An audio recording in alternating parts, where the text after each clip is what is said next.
Teologia Aprenda Mais. Estamos a gravar outro vídeo na modalidade Seitas e Heresia. Quero gravar sobre seitas modalistas, né? Seitas modalistas. Então, de já colocando uma palavra-chave, né? Adorar um Deus diferente do revelado nas Escrituras implica na alteração das outras doutrinas bíblicas, tornando a mensagem da cruz num outro evangelho, se pensar sobre isso. A questão, as seitas unicista ou modalista, tratadas, né, são as que negam a doutrina bíblica da Trindade, sem contudo negares a deidade absoluta de Jesus.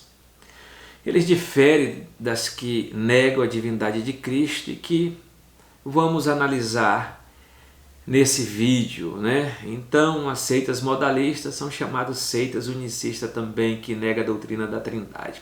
Vamos começar pelo mundo antigo, a questão voltada para as primeiras seitas, né, de origem do unicismo. Vamos lá analisar a questão do gnosticismo, né? Esse movimento sectário que apareceu no século I, já de forma embrionária, já na carta joanina, na carta também aos Colossenses, de forma embrionária, mas ele vem ter a sua forma biológica, estrutural, né, corpórea, a partir do século II vai até o século III e IV, né, possivelmente, se diz até o tempo de Santo Agostinho, mas não tem muita notícia.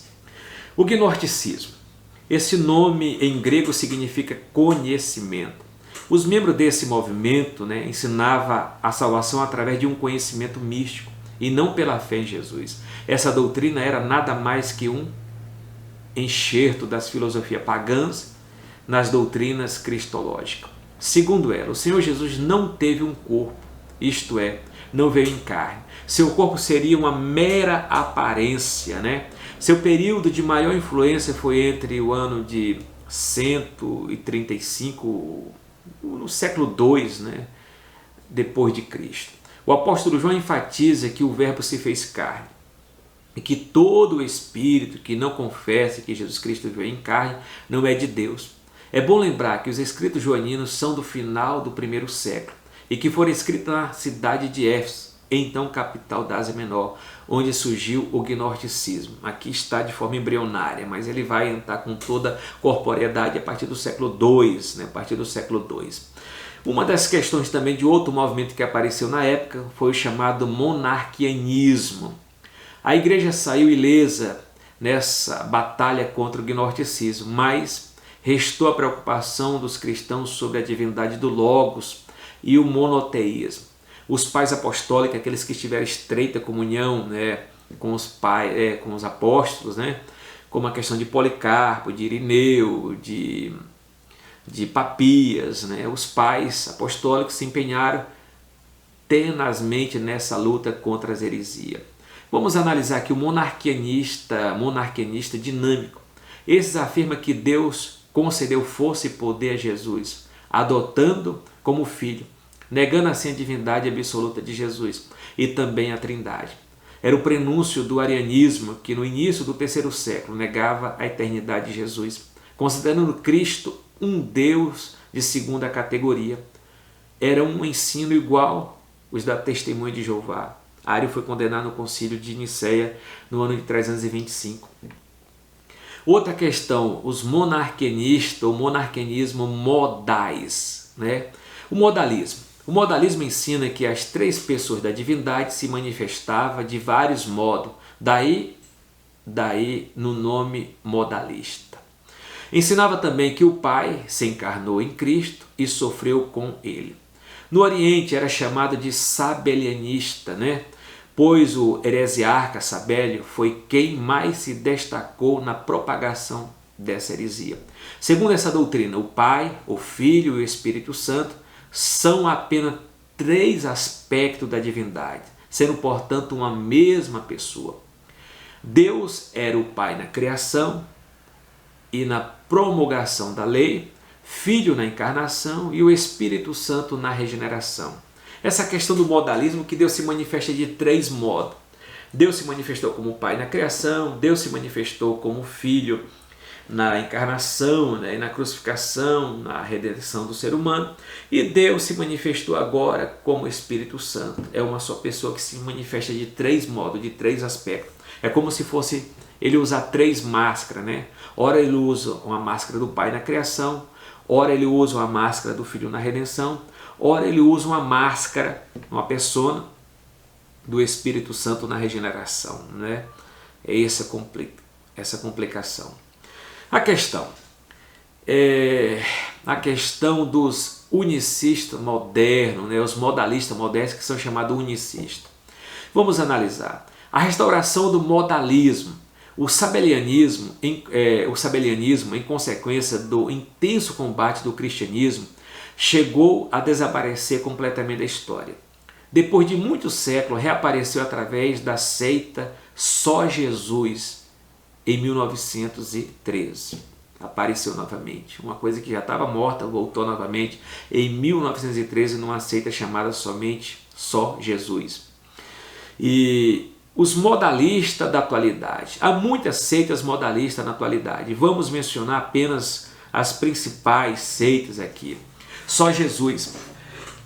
Só Jesus aqui, a seita Só Jesus, fundada por John Shepard em 1913, ensina que o batismo salva, erro idêntico ao da congregação cristã no Brasil, e que deve ser realizado somente em nome de Jesus. Seus adeptos não seguem a fórmula batismal de Mateus 28:19, em nome do Pai, do Filho e do Espírito Santo.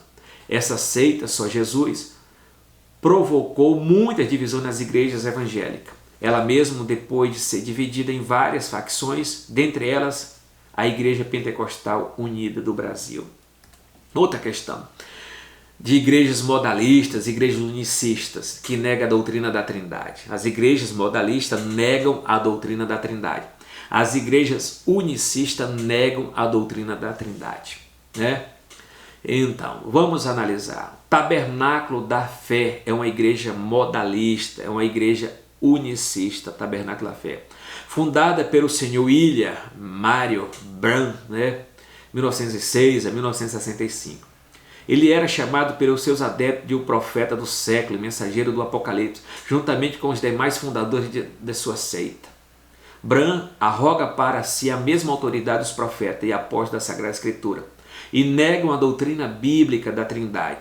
São modalistas e batizam em água, mencionam apenas o nome de Jesus e não a fórmula trinitariana, em o nome do Pai, do Filho e do Espírito Santo. Eles só batizam em o nome de Jesus. Eles negam a doutrina da Trindade. A Voz da Verdade, a igreja Voz da Verdade, né? Essa falsa igreja tem um conhecido conjunto musical do mesmo nome, cujas músicas são cantadas em nossas igrejas, né?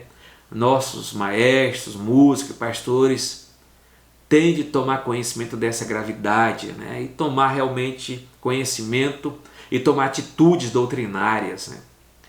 Porque essa seita ataca a doutrina bíblica da Trindade e batiza só em nome de Jesus. Seus hinos servem para canalizar e divulgar suas doutrinas nocivas e por isso deve ser rejeitada por nossas igrejas, nossos púlpitos. A igreja Voz da Verdade, ela é unicista. Ela nega a doutrina da Trindade bíblica, só batiza em nome de Jesus, como já foi ressaltado. Só você acessar o YouTube e ver a pregação deles contra a doutrina da Trindade. E eles vêm ridicularizar, chamar um Deus de três personalidades, né? Um Deus de três cabeças, né? Uma doutrina que foi inventada por Constantino, né? Uma doutrina egípcia, né? De três deuses, mas nada disso. A Bíblia não fala de três deuses, esse triteísmo. A Bíblia fala de um Deus que subsiste em três pessoas. Então, diante do unicismo e diante da doutrina da Trindade, diante da doutrina unicista, diante da doutrina da Trindade, temos muito mais material bíblico para formular, para ter base contextual, hermenêutica, exegética, para formular e defender a doutrina da Trindade. E essa faz parte do cristianismo histórico e bíblico. Quem nega a doutrina da Trindade está fora do cristianismo histórico e bíblico. Porque o cristianismo histórico e bíblico, nas decisões conciliares, dentro da própria Bíblia, dentro de todos os concílios que houve, todos acreditam e tem a doutrina da Trindade como inegociável, uma doutrina que faz parte das doutrinas fundamentais da fé cristã, uma doutrina que tem por base o alicerce da nossa salvação. Tirou ela, acaba com tudo. Então a voz da verdade está aí, devemos analisar o hino que você canta na sua igreja, que é a voz da verdade, o hino quando você está cantando a respeito de Jesus, o Jesus que é apresentado lá não é o Jesus que é a segunda pessoa da Santíssima Trindade, é um Jesus unicista, é um Jesus lá que é uma só pessoa, né? Que se manifesta com a máscara do Pai, lá na criação, que se manifesta com a máscara do Filho na encarnação e que se manifesta, essa pessoa se manifesta com a máscara do Espírito Santo, né, na regeneração. Então, tome cuidado com a questão dos hinos voz da verdade, que são unicistas, né? E chama o Deus que você serve, que é trino, né, um Deus de 3 cabeças. Misericórdia, é uma blasfêmia. A igreja local, seu principal líder, né, e conhecido por seus ônibus, expolivros, o seu jornal, Árvore da Vida, faz proselitismo camuflado, sectário, desleiam nossas igrejas. São modalistas, são unicistas, eles ensinam que a divindade consiste em uma só pessoa, essa que é a questão, né? A divindade, né? Eles falam que a divindade consiste em uma só pessoa e não em 3 pessoas. A Trindade, a divindade consiste em 3 pessoas. O unicismo, a divindade consiste em uma só pessoa. Pegou? Então, dentro do unicismo, a divindade consiste em uma só pessoa. Dentro da Trindade, a divindade consiste em 3 pessoas, né? 3 pessoas. Como Sabélio usa com frequência a palavra pessoa para cada pessoa da Trindade, mas com outro sentido. Usa até o nome Trindade, mas são aversos a esse ensino bíblico, né? Outra questão, vamos refutar o modalismo à luz da Bíblia, vamos refutar a questão dessas igrejas que são modalistas, que são unicistas à luz da Bíblia, refutando o sabelianismo. A Bíblia apresenta o Deus verdadeiro como pessoa trina, mas sem qualquer semelhança com o politeísmo, ou seja, a Bíblia fala de um só Deus. A manifestação das 3 pessoas divina e distinta. Mateus 3, 16, 17. Jesus é o Filho do Pai. João 3, 2 de João 3, né?